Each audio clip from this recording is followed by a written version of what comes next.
Chapter 2. The chickens scolded as Julia took fresh eggs from the nests inside the coop. She paid them no heed.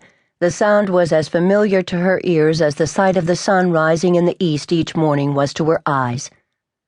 Beyond the wire that enclosed the coop, protecting the birds from predators, Bandit lay in the barnyard, head upon his paws, waiting for Julia to finish her morning chores. Dear Bandit. He'd been her faithful friend through thick and thin these past 9 years. He wasn't as fast as he'd once been, and she suspected his eyes weren't as sharp either. But his heart was as big as ever. Oh, that more people could love as deeply as her brown and white spaniel. "Ready for breakfast?" she asked the dog as she unlatched the gate and stepped out of the enclosure. Bandit was instantly on his feet, expectation in his dark eyes. Julia would swear he smiled at her. "Of course you are." She laughed softly as she turned toward the house. Bandit ran ahead of her, but before he reached the porch, he stopped and stared off to the south. His head lowered, and he growled a warning. Julia turned in the direction of the dog's gaze in time to see a lone man leave the trees, leading his horse. Alarm shot through her. She'd left the rifle inside the house, something she rarely did since the death of her husband. It was always better to be prepared for trouble, if not from men, than from bears or rattlers. "Easy, Bandit," she said softly, moving toward the dog without taking her eyes off the man. He was a stranger to her. She could see that as he drew closer. He had a handsome face, despite a pale scar on his right cheek, a noticeable zigzag that cut into the dark shadow of a beard on his jaw. Lines etched the corners of his eyes and his mouth. She guessed him to be a few years her senior, no more than 35. He stopped a short distance away. "Ma'am?" He tugged the brim of his hat. "My horse pulled up lame a ways back and could use some rest. Could we trouble you for a drink of water?" She nodded, then motioned with her head toward the pump.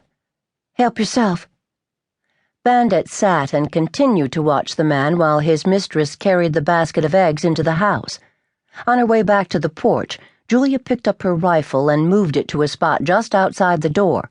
She wanted the stranger to know she wasn't vulnerable. In fact, she'd become a good shot, as long as her target wasn't moving too fast.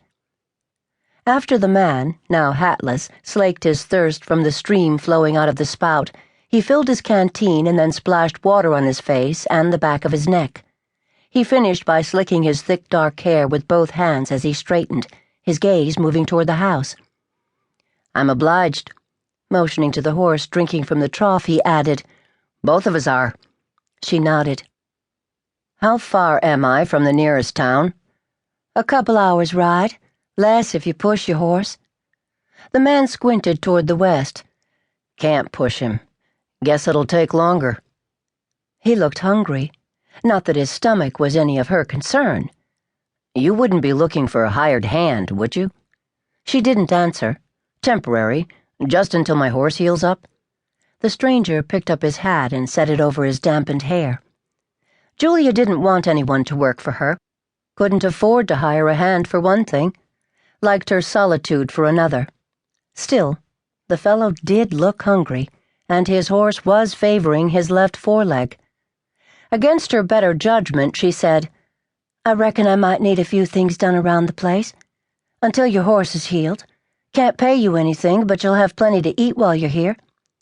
Relief flashed in his eyes. "You look as if you could use some grub now." Relief changed to surprise. "Yes, ma'am." She supposed he couldn't be any more surprised by her offer than she was. "Turn your horse into the corral there. It won't take me long to whip up some breakfast." "That's kind of you." She shrugged as she turned and went inside. What on earth was she thinking? Offering a drifter breakfast and a job, no matter how temporary. How did she know he wasn't dangerous?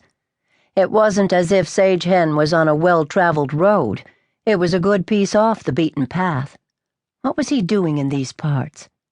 Then again, he didn't look like a thief so much as someone who'd fallen on hard times.